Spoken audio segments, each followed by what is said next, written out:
Good evening. We can measure our own spiritual progress, not by how much we have read, nor by how many metaphysical statements we can repeat, but by one thing: how often we remember, and how quickly we return after we forget. If you will stop to think of it, that is not mystical at all. That is practical.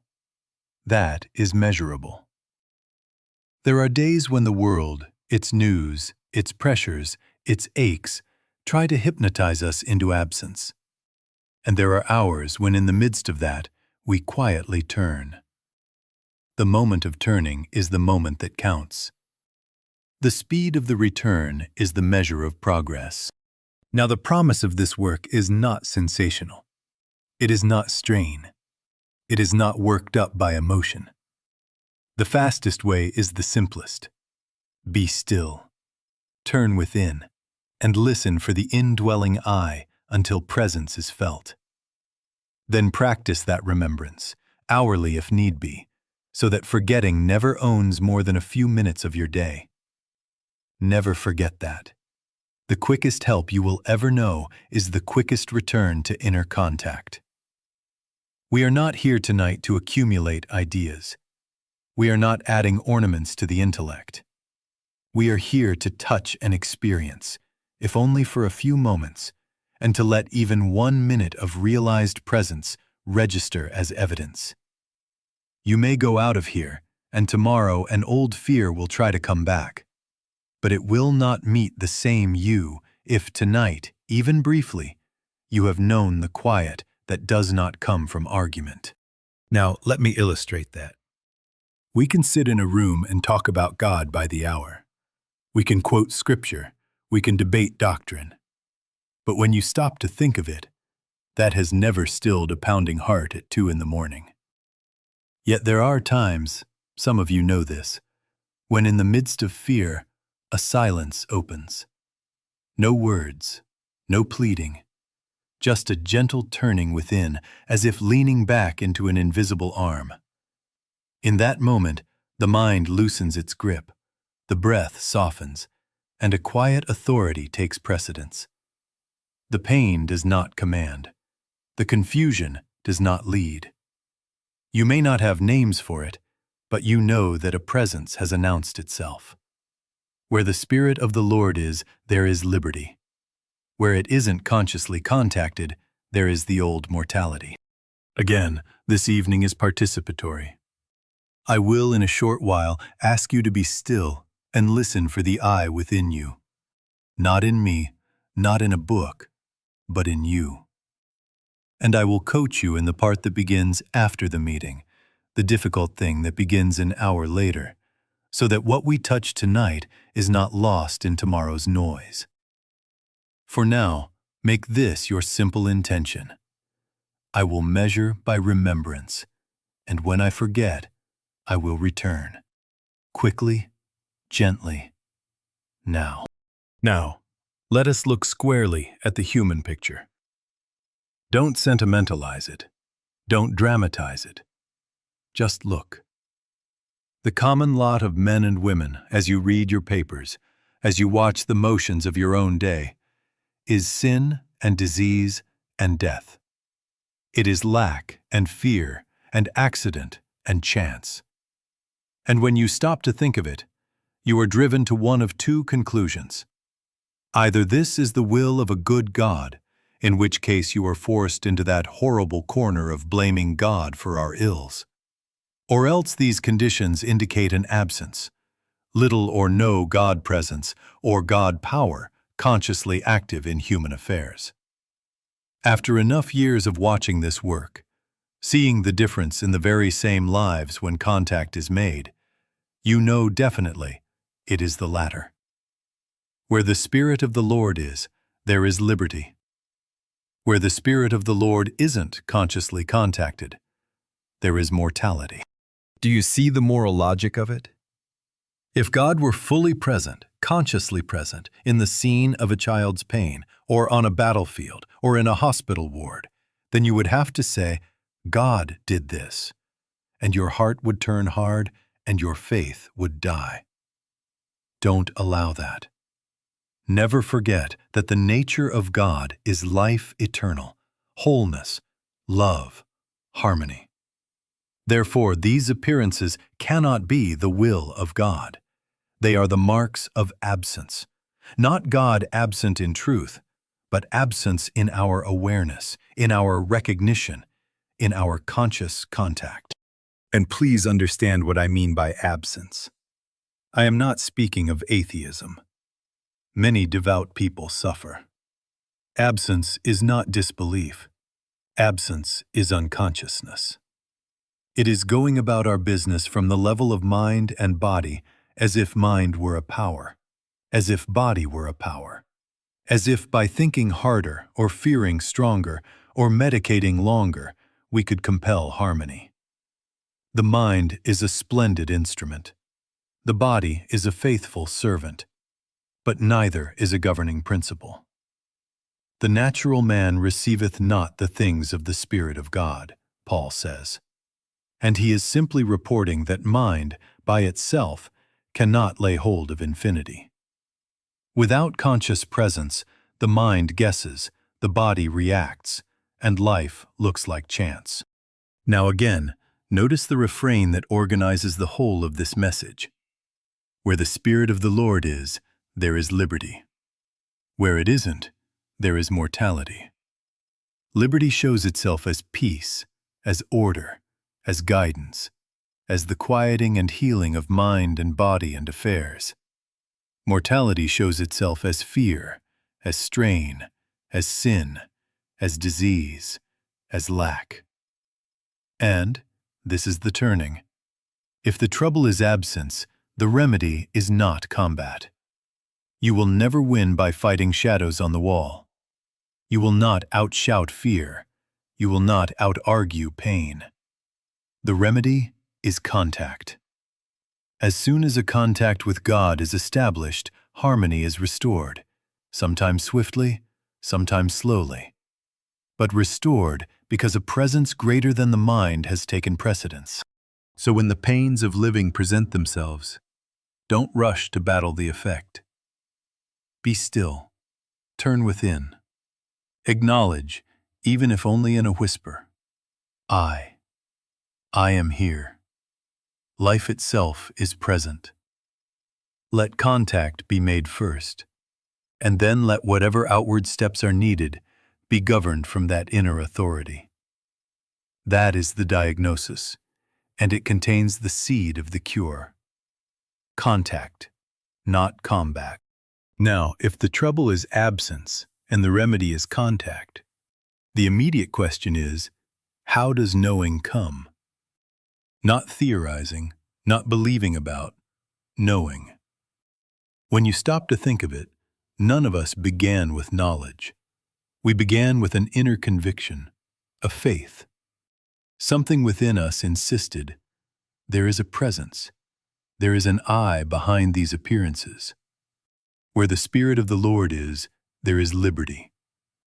That, at first, is faith. It is not yet sight. It is not yet the settled certainty that rests you in the night without argument. But faith is the first step, and do not despise it. It is the compass before the landfall. It is the direction before the destination. Then, as we practice turning, as we make even the briefest acknowledgments during the day, evidences appear, what in modern language we call demonstrations. They are not fireworks. They are often simple. A fretful mind quiets without a contest. A pain loses its authority. A needed word arrives in time. A relationship, taut like a wire, softens. Supply appears from an unexpected corner. Guidance arranges what your best planning could not. After enough years of it, you see so much of it that you know definitely.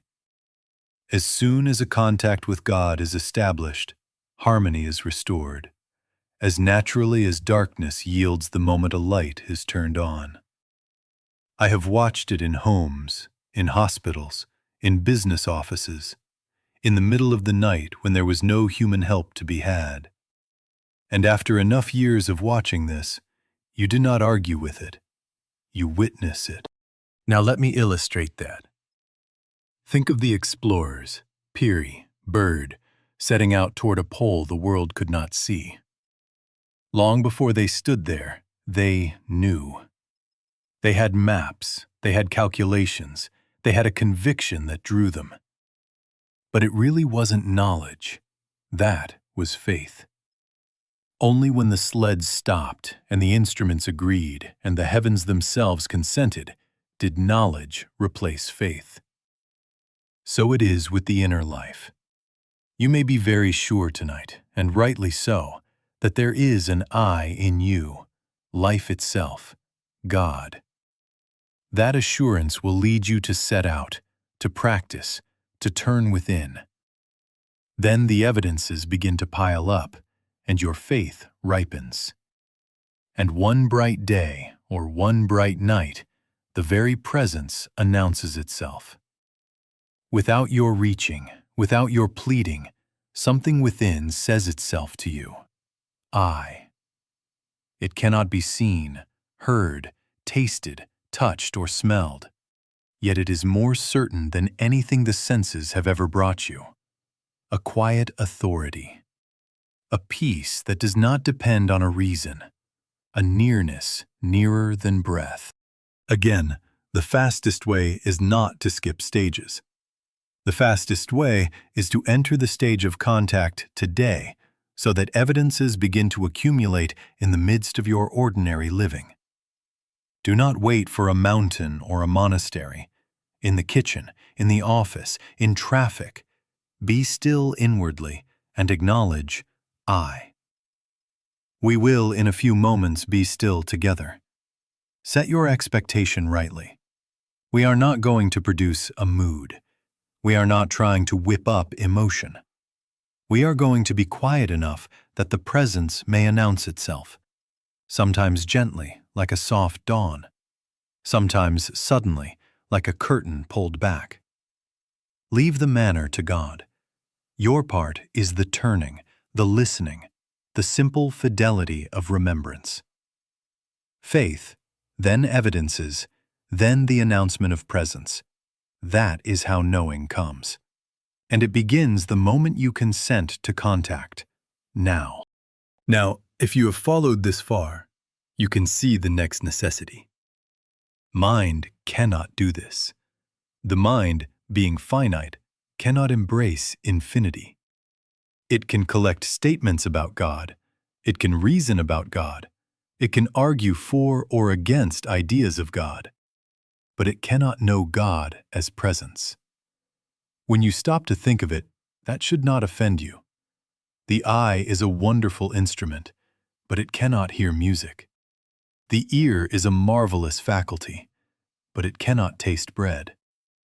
Each instrument has its proper function. So it is with the mind. It is a superb servant for measuring, for planning, for reading, for writing. But it has no faculty for beholding that which cannot be seen, heard, tasted, touched, or smelled. Spirit will never come as a sensation to the senses. Presence cannot be put on a scale. Now let me illustrate that. Not long ago, a distinguished scholar, brilliant, honored in one of your great universities, was confronted with a diagnosis called incurable. He wrote publicly that reason compels him to conclude extinction, annihilation, nothingness. Do you see the tragedy? Not of a bad mind, his was a good one, but of a faculty pressed into a question it cannot answer. Under strain, the intellect, honest and limited, returns the only verdict it can from sense data: hopeless. That is what Paul meant by, "The natural man receiveth not the things of the Spirit of God." The natural mind, by its very constitution, cannot receive what does not register on its dials. It cannot say, presence, because it cannot compute it. And if you lean on it for assurance, it will fail you at 2 a.m. Again, spirit will not oblige the senses. It cannot be seen, heard, tasted, touched, or smelled. Therefore, your approach cannot be by demanding sense evidence. If you insist, "Show me outwardly first, then I will believe," you will anchor yourself to absence. The way in is the other way. Be still and know. Knowledge here is not of the reasoning kind. It is of an inner kind, a different faculty than the faculty of the human mind. What is that faculty? Call it intuition, transcendental awareness, the inspirative center by which artists compose what no rulebook taught them, by which inventors discover what no manual contained, by which mathematicians leap where proofs later follow. Watch your scientists. Einstein could not have deduced some of his equations without first touching a light within. Edison and the wizard at General Electric did not assemble their achievements by arithmetic alone. They reached beyond personal thought. They listened. Then, afterward, the mind went to work to give it form. So do not set yourself the impossible task of making the mind find God. Don't allow that. We are not going to wrestle thoughts into silence. We are not going to argue with memory or debate with fear. We are going to stand still and let a deeper awareness take the foreground. Withdraw your demand that the senses prove this. Gently, quietly, let the mind relax its grip, without force, without strain, and notice that behind it, beneath it, within it, there is an awareness that does not think about God and yet knows. In a few moments, we will rest there together. Your part is only this: be still, open, receptive. Let that other faculty come to the front. Then, afterward, let the mind serve what presence has revealed, not lead it. Now comes the great reversal, and please follow it quietly, because this is the turning of the whole life. Up to now, the body has spoken with authority. Pain says, "I." Age says, "I." Appetite says, "I." The mind, too, has been allowed to announce itself as "I." Fears prophesying, memories accusing, plans commanding.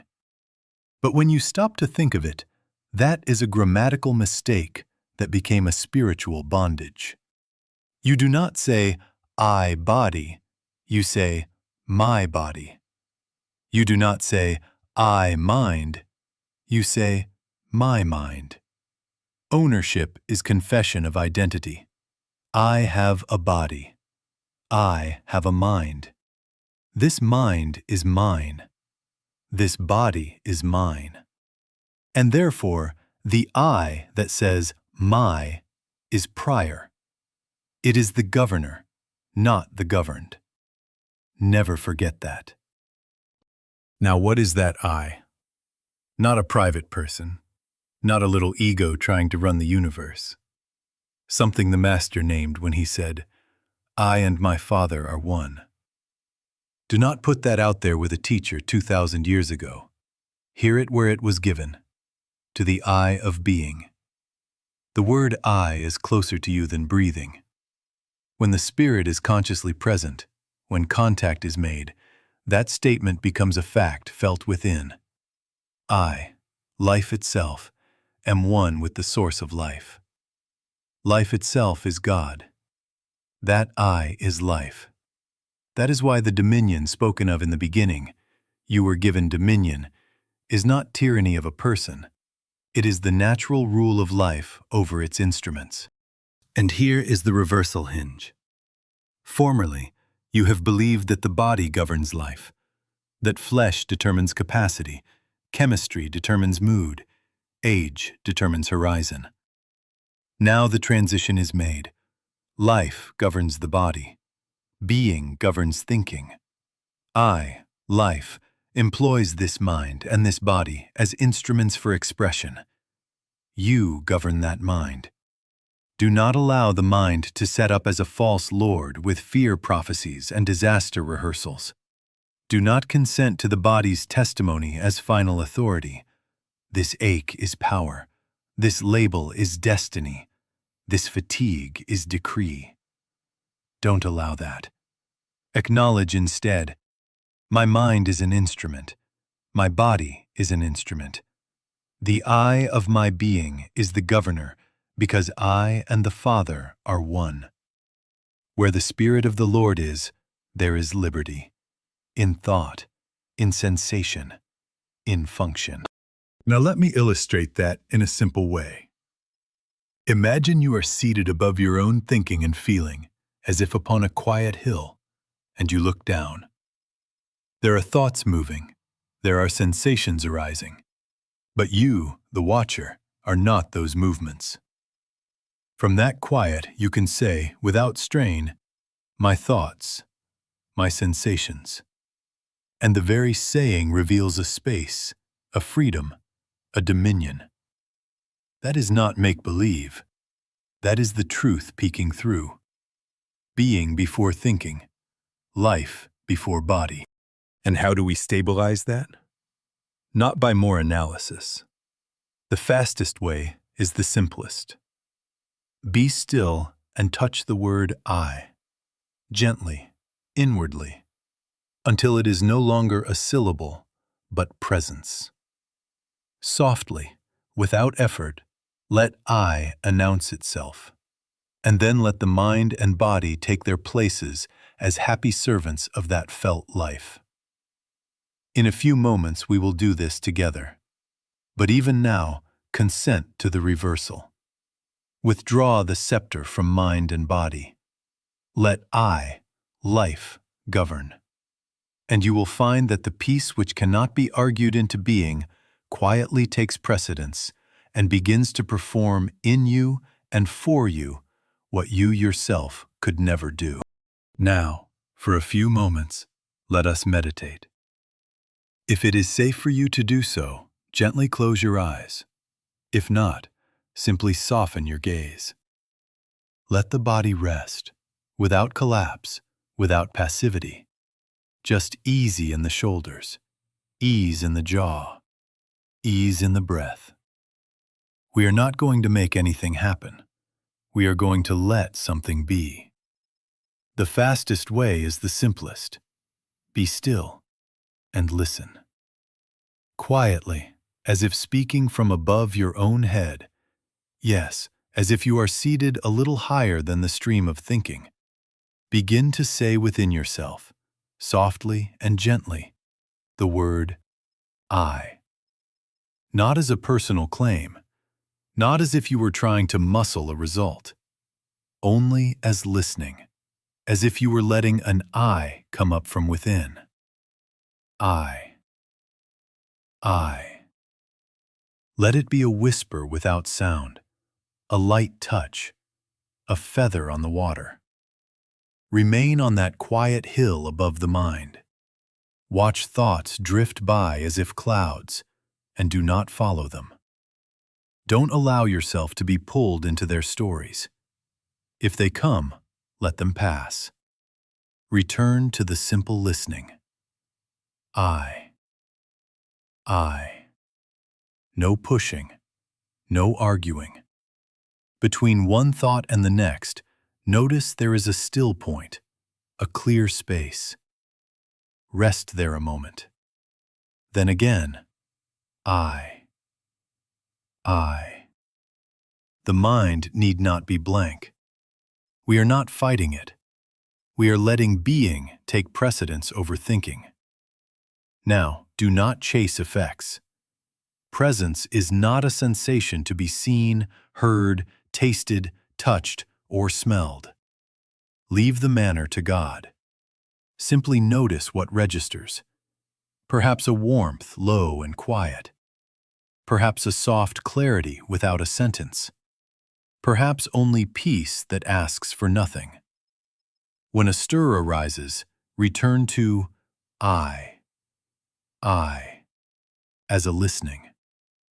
Nearer than breath, nearer than heartbeat, let I announce itself without your help. As you rest there, it may be as if an assurance begins, not forced, not recited, forming of itself within. Let it speak if it will. I am here. I will never leave you nor forsake you. I go before thee to prepare the way.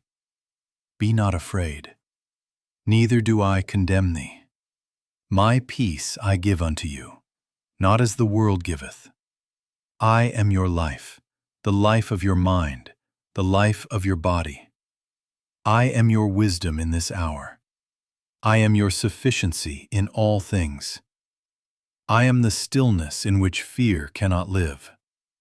I am, and I am with you. Rest there. One more breath resting in that. No words now if none are needed. Just the quiet, the gentle weight of peace. The sense that a larger life holds you and begins to govern. Where the Spirit of the Lord is, there is liberty. And you can feel that liberty as a loosening, a softening, a sovereign calm that does not need to explain itself. Now, let us return very gently. If your eyes were closed, let them open when you are ready. Let the hands move, but do not drop the thread. The contact has been touched, even if only as a whisper. That is enough. You can return to it again and again, one breath, one quiet I. And the same peace will answer, because it is your own indwelling life. Carry this into the next moment and the next. And when you forget, return quickly, softly, now. Now, what just happened? Some of you felt a warmth. Some of you felt nothing at all but a quiet. Some of you may have shed a tear. And some of you noticed only that the noise subsided a notch. When you stop to think of it, that is enough. Do not mistake emotion for contact. Presence is not a thrill. It is not a wave of excitement. It is not a sensation to be seen, heard, tasted, touched, or smelled. Presence announces itself as a quiet authority, as a peace that does not argue, as the odd certainty that you are being sustained by something greater than your own thinking. If that has even slightly registered, contact has been touched. Now, let me illustrate the evidences you can trust. The mind slows. Its urgency loses steam. The breath softens of itself. The body, without your commanding it, ungrips. Jaw, shoulders, stomach. Fear, which a moment ago was shouting, now seems less sure of its case. The problem you carried like a weight on your chest moves a little farther out. It is not me. It is a situation. And it is no longer the monarch. Harmony begins without argument. No affirmations, no declarations, just a sense that order is present. You discover that you can look at the same facts without that inner flinch. That is the sign that presence has taken precedence over mind. Again, do not look for fireworks. Where the Spirit of the Lord is, there is liberty. Where the Spirit of the Lord isn't consciously contacted, there is mortality. The liberty may first appear as the liberty to breathe, to sit still, to refrain from an impulsive word, to sleep through the hour that used to be filled with dread. The outer circumstance may not have changed in a moment, but the variable in the equation has changed. Presence is now in it. And because presence is in it, your mind and your body cease trying to govern and begin to be governed. Emotional excitement rises and falls, leaves you spent, and asks for more. Presence deepens, steadies, and asks for nothing. Here is a simple test. While still resting in I, gently bring to mind the issue that troubled you. Not to wrestle it, only to touch it and then return to I. If, in that light, it loosens its grip, even by a hair, if it becomes less personal, if it loses its ultimatum tone, that loosening is evidence. If, on the other hand, the mind snatches it back and the heart starts to pound, don't allow that to mean failure. It means simply return. Be still and know. Whisper I, and let the problem stand outside while the I within takes precedence. One breath, one turning, then look again. Now, let me give you an example you will recognize. At 2 in the morning, the old worry starts rehearsing. Formerly, you followed it for an hour. Tonight, you stop. You sit a little higher than the thoughts, and you listen.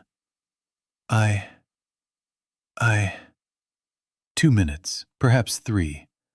The script loses its command. You sleep. In the morning, the same phone call must be made, but it is made from calm, and it goes better. Not always dramatically, but governed. That is contact translating into guidance. Never forget that this is repeatable. Not a one-time inspiration, not a rare visitation. You can return again and again until this peace becomes your normal atmosphere.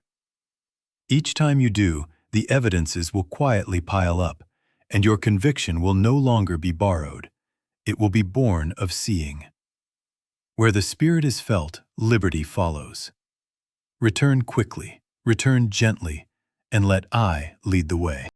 Now, the difficult thing begins an hour later. It isn't too difficult to be still for a few moments in this room, or in your chair at home, to feel a settling and to recognize a presence. The difficulty is remembering when the phone rings, when the news scrolls past with its alarms, when the body complains, when the inbox shouts urgent, when a face you know so well stirs an old resentment.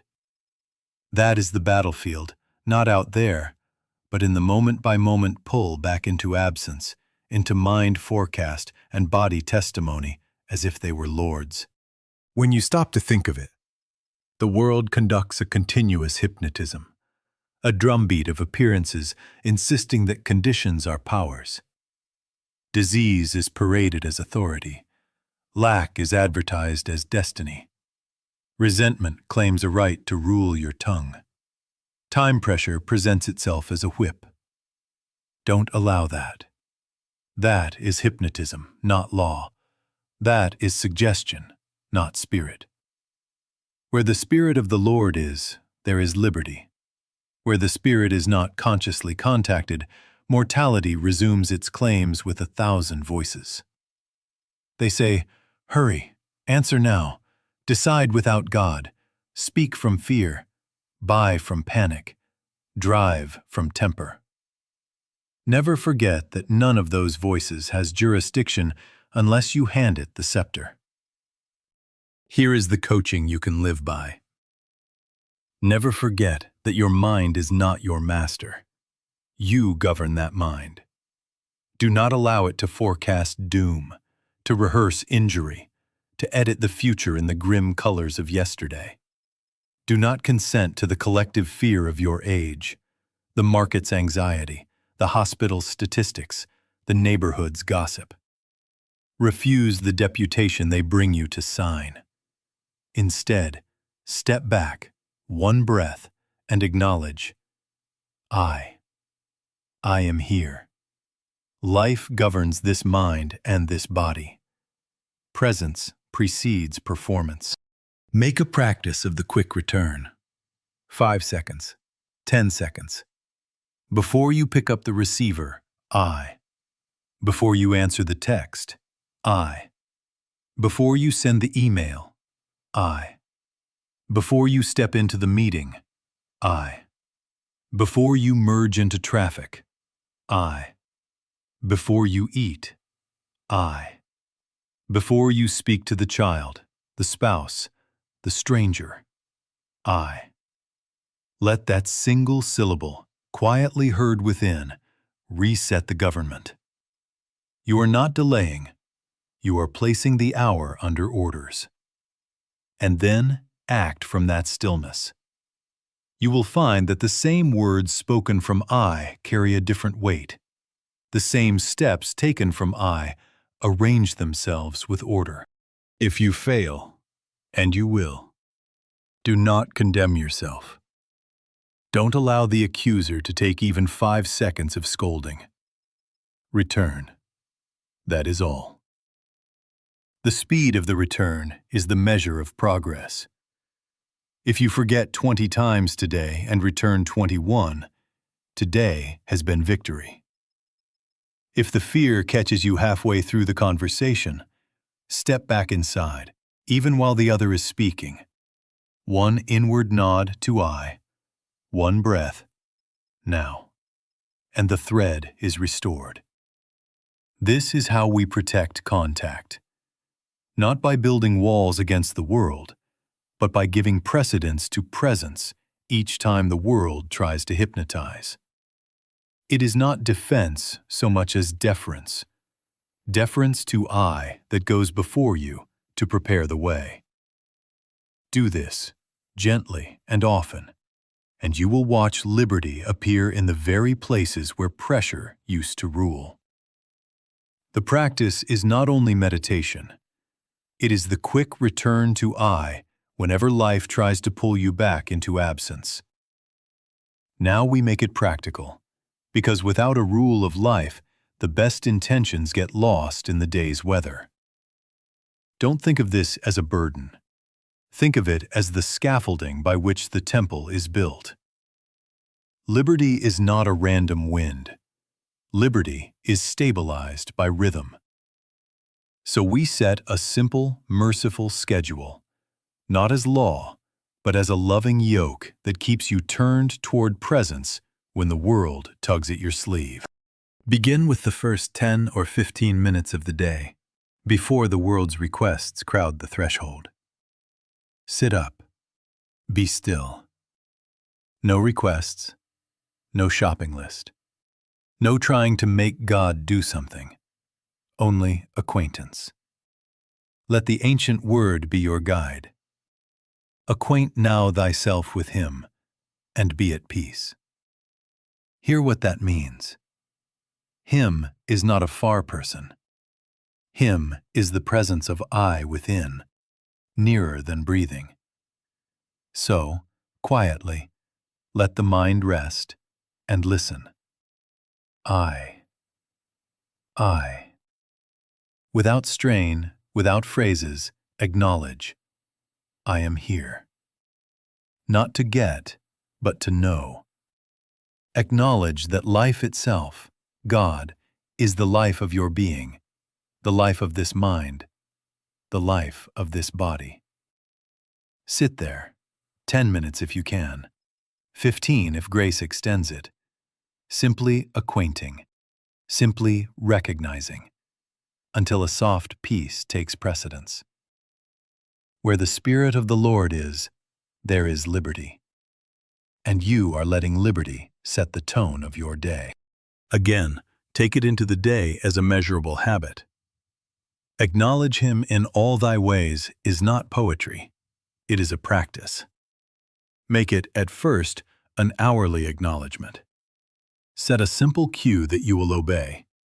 The top of the hour on the clock, every doorway you pass, a gentle phone reminder, the traffic light, the moment your hand touches the doorknob, the sip of water. 1 breath, 5 seconds, 10. I. Let that be the thread that runs through the fabric. Do not allow busyness to bargain away your 5 seconds. Don't allow the mind to say, later. There is no later. There is this hour. If you miss one, take the next. The speed of the return is the measure of progress. Each acknowledgement is not interruption, it is government. You are placing the hour under orders by giving precedence to presence. Then the seal at night. Do not retire to sleep without acknowledgement. Let the last light in your consciousness be I. Not a review with blame, not a replay with regrets. Only this, gather the day, not its judgments, just its moments. Bring them into the quiet, and rest them in I. Acquaint now thyself with Him, and be at peace. Him, again, means the indwelling I. Let the tensions dissolve into that presence as salt dissolves into water. If a worry tries to rehearse, don't allow it. Whisper, I am here, and let the body be breathed by that assurance into sleep. You will discover that rest becomes different when the last word belongs to I. How do you measure success? Not by constant bliss. Don't set yourself that trap. Measure by remembrance, fewer long forgettings, quicker recoveries, increasing spans in which peace remains while activity continues, emails sent, children fed, meetings held. And yet underneath, a quiet current does not break. After enough days of this rhythm, you will know definitely that the tone of your life has changed. The mind does not run ahead as often. The body is less quick to command. Decisions arise with more light and less strain. The demonstrations will come, often small at first, then steady, because you have established contact and given it continuity. Now let me illustrate that. You rise. You give 15 minutes to acquaintance. No words needed beyond I. You step into the day with an hourly bell. Each time it sounds, you pause one breath, you acknowledge, and proceed. At noon, you let it be a little longer, half a minute perhaps. Mid-afternoon, the pressure mounts. You miss the cue. At 3:30, you remember and return. No scolding, just return. At night, before sleep, 3 quiet minutes. I am here. Thank you. Into thy peace I lay down. That is all. Simple, doable, repeatable. Liberty is stabilized by this gracious rule: morning contact, hourly remembrance, and the before-sleep seal. Carry it into the next hour, and the next, and watch what presence will do.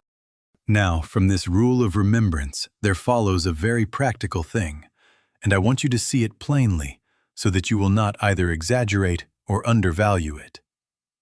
As soon as a contact with God is established, harmony begins to be restored. Sometimes at once in the outer, often first within, then without. When you stop to think of it, that must be so. Where the Spirit of the Lord is, there is liberty. Where the Spirit of the Lord isn't consciously contacted, mortality resumes its claims. Therefore, the variable is not the condition. The variable is presence. When presence takes precedence, order begins, not because you have manipulated appearances, but because life has resumed its government. Now, where does the order show? First, usually, in the mind. Urgency loosens its grip. Fear loses its microphone. A quiet authority takes the chair. You find you can think clearly without strain, and sometimes you discover you do not need to think at all. The next step presents itself. Then very often the body follows. The breath evens, the jaw unsets. The knot in the stomach unties of itself. A pain that had been shouting lowers its voice. A fatigue that felt like finality becomes a signal to rest and is answered by a rest that actually restores. Affairs, too, begin to take their places.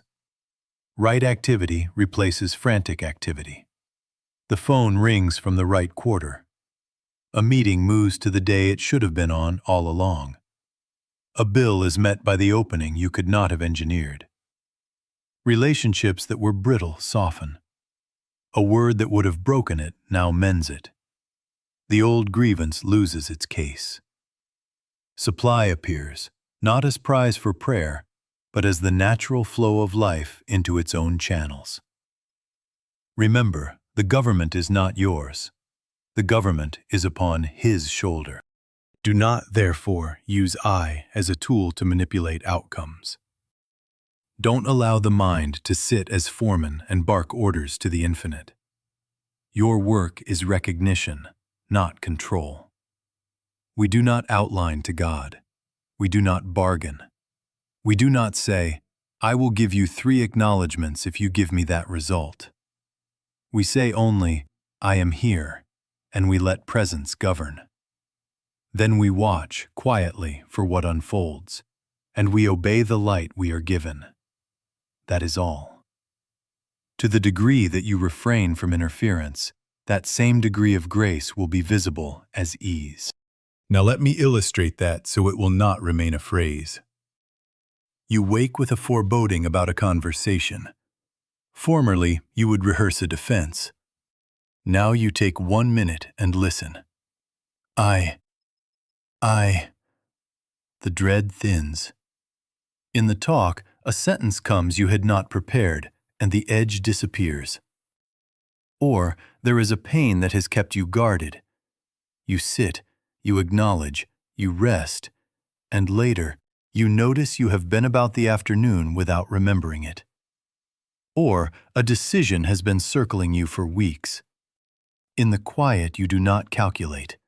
You simply know, and it proves itself sound in the days that follow. Or your accounts have been tight. An unexpected opening appears, not spectacular perhaps, but exact, and with it the wisdom to accept or to wait. Evidences, in modern language called demonstrations, begin to pile up, and as these evidences pile up, your conviction deepens that presence, not pressure, is governing. This is dominion in function.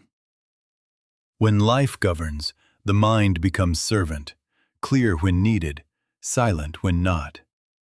The body becomes instrument, responsive, obedient to life's rhythm rather than to fear's schedule.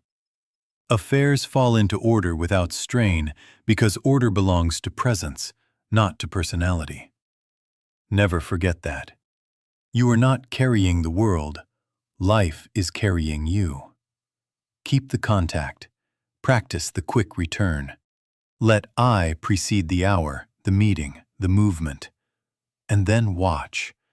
Harmony will appear, quietly, naturally, as the outer evidence of inner government. Where the spirit is felt, liberty follows. Now, before we separate, let us be still again for just a few moments, a seal upon all that has been said. If it is safe and natural, let the eyes grow soft. Let the shoulders drop their errand. 1 easy breath. And within, as if from that quiet hill above the thoughts, listen once more. I. No effort, no reaching, only the acknowledgement. I am here. Nearer than breath, nearer than heartbeat. Where the Spirit of the Lord is, there is liberty. And you can feel that liberty as a gentle order settling the hour. Now, let the inner assurance speak if it will. Not as a recital, but as if you were overhearing it from your own depths. I will never leave you nor forsake you. I go before thee to prepare the way. Be still and know that I am God. My peace I give unto you. Not as the world giveth, give I unto you. Fear thou not, for I am with thee. Neither do I condemn thee. I am your life, the life of your mind, the life of your body. I am your wisdom in this decision. I am your sufficiency in all things. I am here. Rest there a moment. That is enough. Remember what we have learned in these hours together. The pains of human living are the marks of absence.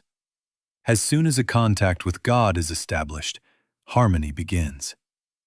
Faith gave you the courage to turn. Evidences began to appear, and one bright moment, the presence announced itself. But the simplest, fastest way remains the same. The immediate turning to I, now, and then returning again and again until it abides. Don't allow the mind to take the scepter back. You govern that mind by giving precedence to presence. The speed of the return is the measure of progress. Never forget that. Now the benediction must be practical.